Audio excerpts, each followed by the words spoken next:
Fans are familiar with actress Jamie Lee Curtis from her television and movie roles, but how much do people really know about the star's fascinating life? From being in the spotlight since childhood, to trying to just blend in with everyone else, and struggling with addiction along the way, there's a lot you probably don't know about 1978's Halloween Scream Queen. Let's take a closer look at her stunning transformation over the years.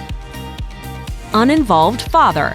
Curtis's childhood was anything but average. Her parents were famous actors Tony Curtis and Janet Leigh, and Tony wasn't necessarily focused on his role as a father. Curtis later discussed her father in an interview on The Talk, saying, "He did what he was supposed to do from a financial standpoint, which was honorable of him, but he was not an involved father."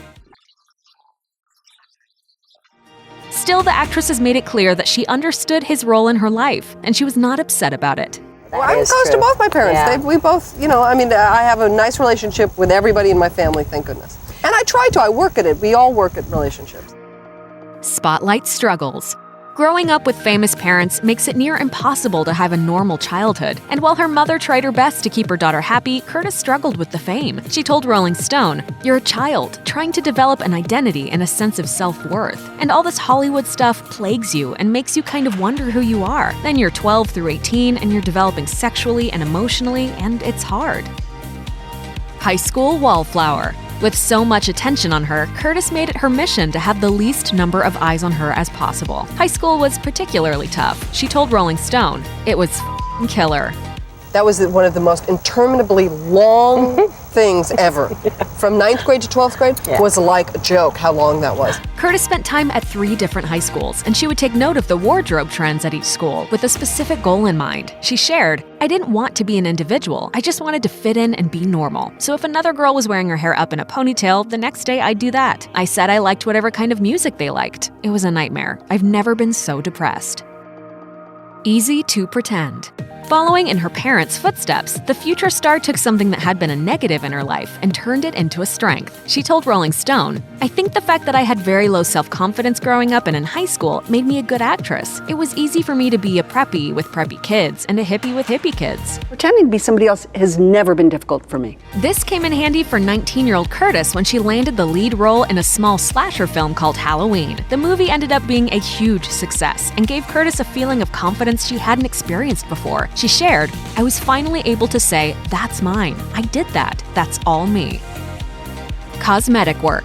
Curtis has always kept it real, and she's not afraid to talk about the cosmetic work she had done around 1992. The then 34-year-old felt pressured while filming a movie to have work done, but the result wasn't what she expected. She said during a later interview with The Telegraph, "Nobody tells you if you take fat from your body in one place, it comes back in another place. All of these bettering experiences are not without risk, and there is this illusion that once you do it, then you'll be fine, and that's just horse. I looked worse." Addiction.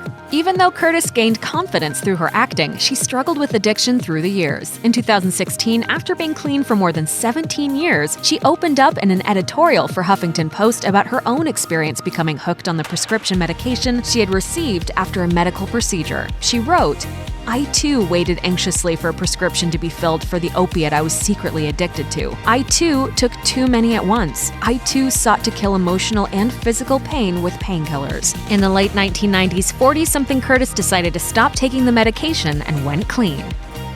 Simple style.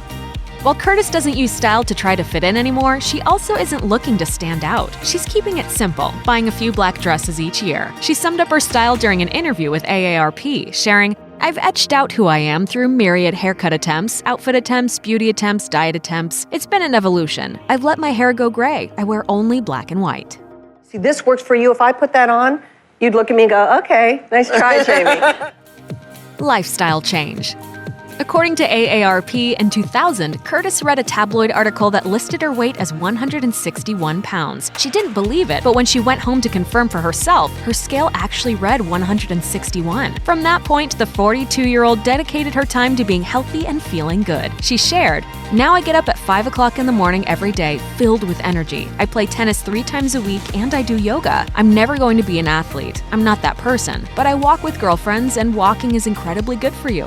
Thanks for watching. Click the list icon to subscribe to our YouTube channel. Plus, check out this other cool stuff we know you'll love too.